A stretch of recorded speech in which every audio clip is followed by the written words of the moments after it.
Alhamdulillah, Allahumma salli ala Sayyidina Muhammad wa ala ali Sayyidina Muhammad. Zina. Na'udzubillahi min zina. Zina ini termasuk dosa besar. Zina ini bergaulan seorang lelaki dengan wanita yang bukan muhrimnya. Lebih besar lagi kalau wanita ini muhrimnya. Na'udzubillah min dzalik. Wanita ada hubungan keluarga maupun tidak ada hubungan keluarga belum dihalalkan melalui akad nikah, ijab kabul, berarti hubungan mereka itu zina. Allah Subhanahu wa taala ketika di dalam Al-Quran melarang zina ini, Allah tidak berfirman jangan berzina, tetapi Allah berfirman wala taqrabuz zina, jangan mendekati zina. Karena orang berzina tidak akan mungkin begitu saja langsung jatuh kepada zina. Pasti ada proses awal yang membuat hati kita cenderung kepada zina. Pandangan mata, telinga mendengar, lidah berbicara. Sekarang berbicara lidah kita diwakili oleh WhatsApp. Chat bersama seorang wanita, mungkin ketemu di sosial media. Boleh enggak kenalan? Boleh. Ya di situ mulai langkah awal daripada zina. Satu kalimat, ini balas, ini kirim, ini balas. Sebentar lagi ada gambar, sebentar lagi ada love, ada sebentar ini ucapan, saya tidak bisa tidur, merindukanmu, kangen samamu, di situlah. Ini langkah-langkah seperti ini. Mungkin dianggap remeh, kecil.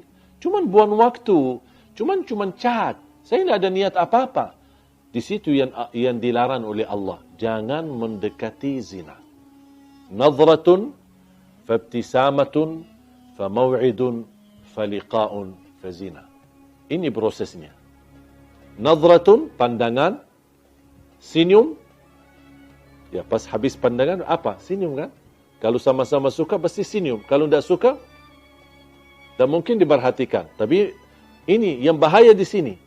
Wal ainu tazni wa zinaha an-nadhar, sebagaimana bersabda Rasulullah, pandangan mata berzina. Mata berzina dan zinanya mata adalah mempandangi sesuatu yang haram. Nadratun fabtisamatun. Langkah awal melihat. Pandangannya menarik. Tertarik, bahkan ada yang sampai melihat terus ikutin. Aduh, cantiknya luar biasa. Di situ sudah mulai bahaya. Habis nadratun, muncul langkah yang kedua. Kalau sudah suka, gara-gara pandangan, pasti akan senyum. Pasti akan senyum. Fabtisamatun. Habis senyum, mulai berbicara. Ya, boleh enggak kenalan? Ini nomor saya. Nama saya. Nama kamu? Kamu kerja di mana? Mulai ngobrol. Awal-awalnya umum.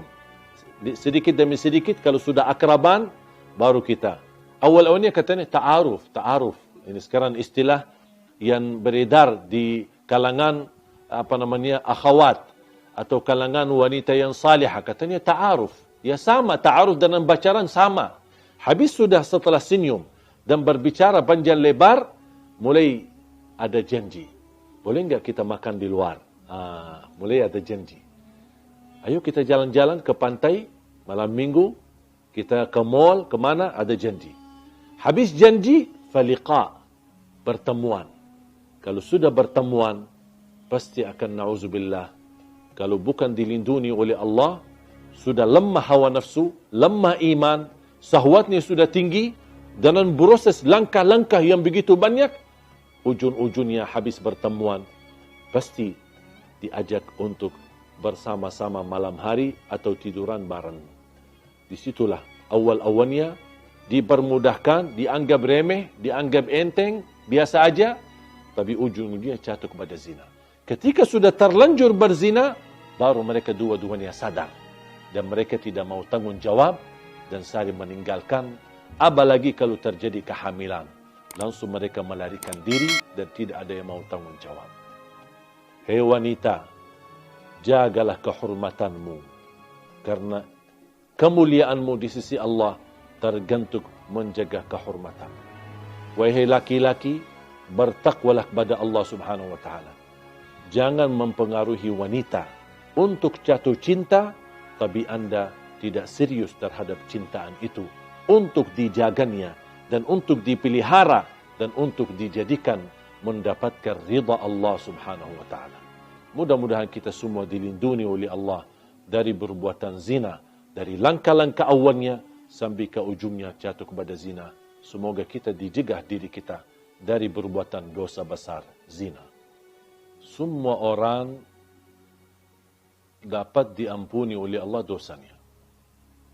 Apapun dosa kita.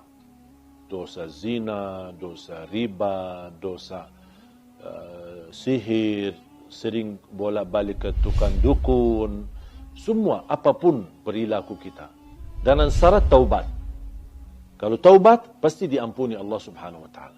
Tapi ada satu orang yang tidak akan diampuni oleh Allah Subhanahu wa taala. Bahkan tidak akan diselamatkan dari perilaku itu. Sangat bahaya. Siapa? Yang terang-terangan menceritakan berzinahan. Atau kebanggaan terhadap kemaksiatannya kepada Allah Subhanahu wa taala. Sekarang na'udzubillah, semestinya kalau kita sebagai manusia jatuh dalam perbuatan maksiat, apapun maksiat itu, seharusnya kita berusaha menyembunyikan, rahasiakan. Pertama, karena malu sama Allah. Yang kedua, juga malu sama manusia. Kalau tahu orang kita adalah perbuatan dosa-dosa terus setiap malam atau setiap hari. Tetapi ada orang yang melanggar dan dia membuka hijab sifat malu. Dan tidak ada rasa malu sama sekali. Tidak ada rasa malu sama Allah dan tidak ada rasa malu sama manusia. Dan dia terang-terangan menunjukkan kebanggaannya terhadap perilaku dosa dan maksiatnya. Apalagi kalau perilaku itu tergantung dengan orang lain. Misal dia laki-laki, dia sudah berhasil mempengaruhi seorang wanita sambil berzina. Mungkin dia bisa mengambil fotonya, bisa dia pernah shot videonya, kemudian dia sharekan kepada teman-temannya, aku sudah berhasil menggauli dia. Aku berhasil berhubungan dengan dia dengan cara yang haram. Dia merasa bangga. Aku sudah berhasil dapat menjatuhkan 10 wanita. Ada yang merasa bangga. Saya bisa lebih banyak daripada kamu. Dan ini sebenarnya, hal ini bukan lucu. Tapi justru mendatangkan kemurkaan Allah untuk Anda. Bisa menghadirkan azab yang tidak dapat di sisi Allah ampunan dosa itu. Rasulullah SAW bersabda, Kullu ibnu Adam mu'afa illa al-mujahirun. Semua orang-orang diselamatkan oleh Allah. Diberikan afiat dari perilaku maksiat dan dosa. Kalau ada tanda keseriusan taubat, pasti diampuni Allah dan kembali kepada jalur yang benar. Kecuali kata Rasulullah, illa al-mujahirun. Orang-orang yang suka membuka aib dosanya. Menceritakan kepada orang lain. Bahkan dia shot kepada sosial media terhadap perilaku maksiat dan dosa sehari-harinya. Inilah mereka yang dijamin tidak selamat dan dijamin tidak diampuni. Bahkan dijamin tidak akan diterima dan diberikan kemudahan agar dia sadar dan kembali taubat kepada Allah SWT. Hati-hati. Apalagi kalau beredarkan beritanya, menyebarkan berita, tergantung menyakiti orang lain. Itu sangat bahaya. Dan sebagaimana kita berusaha membuka aib orang lain, ingat akan Allah Subhanahu wa taala buka aib diri kita walaupun kita sembunyi di dalam rumah kita sendiri. Wallahu taala.